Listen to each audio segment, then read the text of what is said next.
Hi, I'm Bill O'Reilly. Thanks for watching us tonight. Big change in America. That is the subject of this evening's Talking Points memo.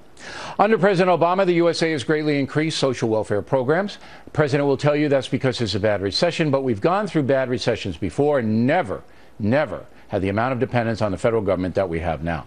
According to stats compiled by the Republican side of the Senate Budget Committee, more than 100 million Americans are currently receiving some kind of federal welfare, and that doesn't count Social Security or Medicare, which are really not welfare programs because we, the people, have paid directly into them.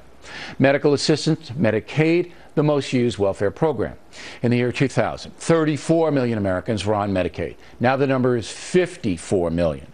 Food stamps second. In 2000, 17 million of us received food stamps. Today, that number is an astronomical 45 million Americans.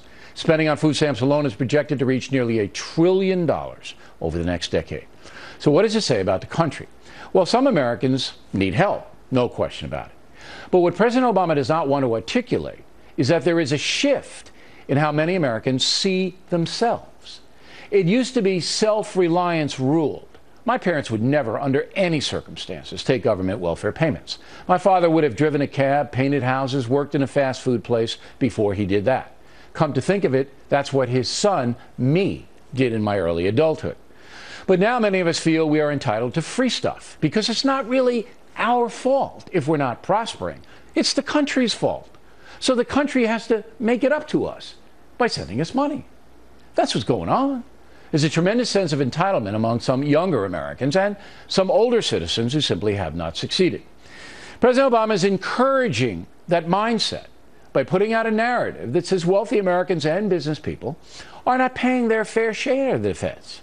All the stats show affluent Americans pay the vast majority of federal taxes, and about half the population pay no income tax at all.